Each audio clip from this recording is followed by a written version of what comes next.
Here I have 1-inch high letters, and I'm practicing my layout. I have 3 shutters that are going to have words on them. So to make it look like they all belong together, I'm going to do an angle on this side, an angle on my last piece, and straight across on my center piece. Now when I'm happy with this, I will measure and make sure my words on the end are going to be the same angle. After I decided for sure, I took a scrap piece of paper and wrote my letters on here, using my other letters as just an idea for size. Hand sketch them on.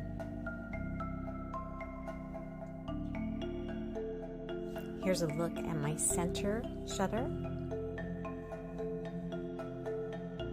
And lastly, the third shutter.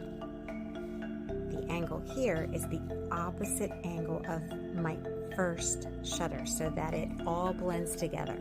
Looks like a nice arch when finished.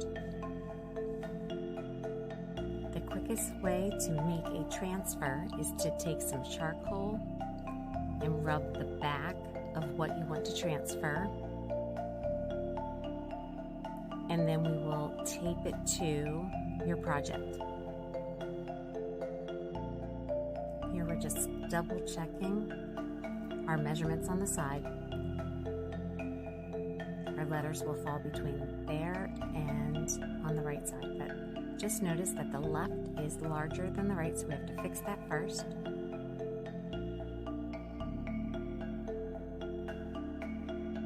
I suggest using a colored pencil for this, and always check to make sure that it is tracing.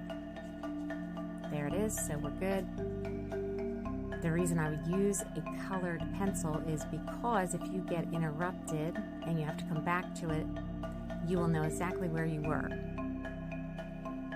When you use a regular pencil, you might not know exactly where you were, and so it just cuts that out and makes it easy for you.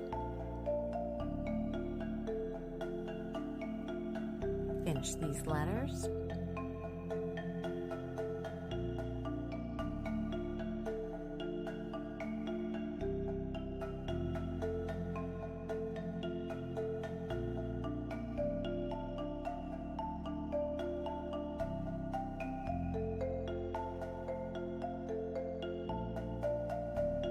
I'm starting with a medium brush, a small to medium, and I'm just using black. All of my paint is outdoor safe paint. So this is the crayon, and it's in a satin black. See, when you make mistakes, you just can blot it, you can repaint over top, so I'm not worried about that.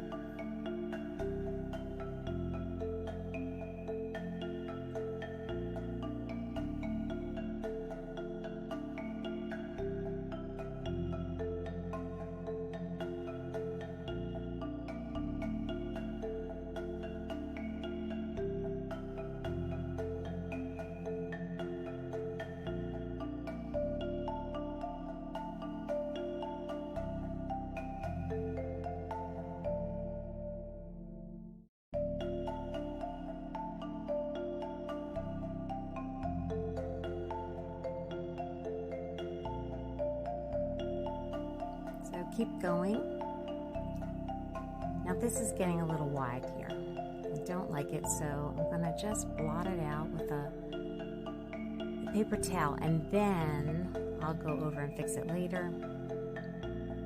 Remember, with paint, if you make a mistake, it's no big deal. You always can paint over something.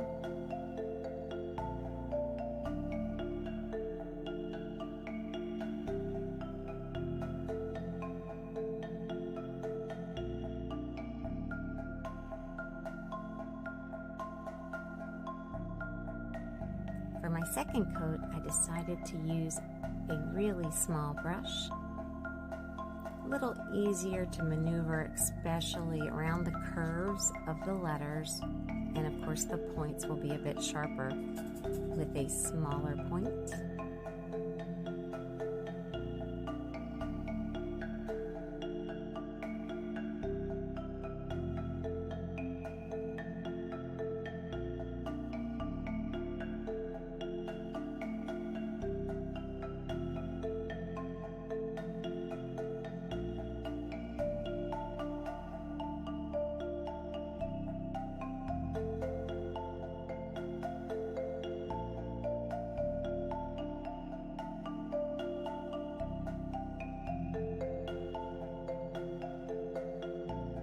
Before you erase, make sure your letters are dry.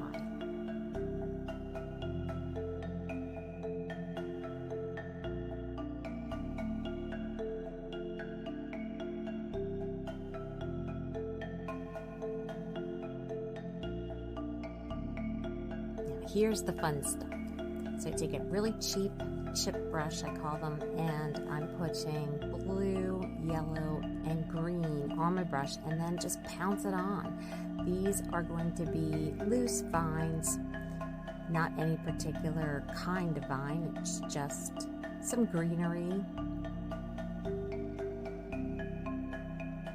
Doing the background all around the edge, and then I will run some down and through, getting skinnier as I go, so the ends will be real thin, much thicker at the top. You have to make sure that your black, or whatever you did your letters, is dry before you do this.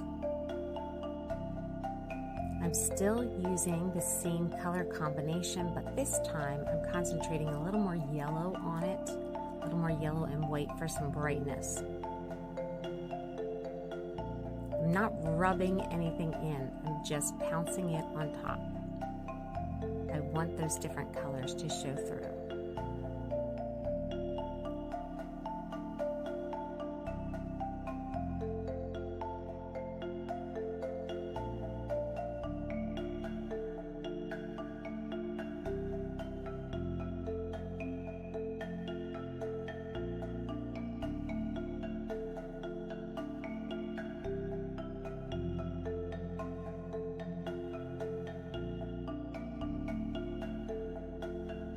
Going back to my original black that I used for my letters, and I'm just gonna put some back in, and I'm gonna also leave some of the leaves that we created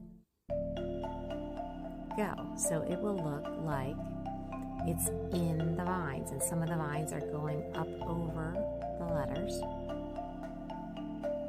So you just clean it up where you feel you want it more pronounced.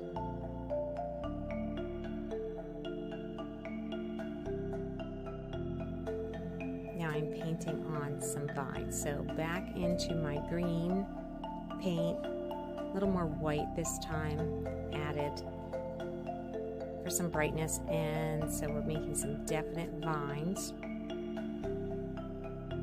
Just anywhere you want them.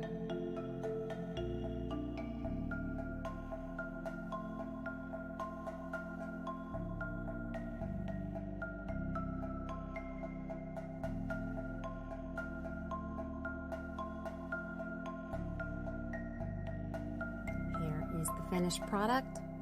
Now you will notice I dotted some orange on top of my letters. Really helps that black to pop. I love the effect. Here's all three finished shutters together. It's great what you can do with things that people would throw out.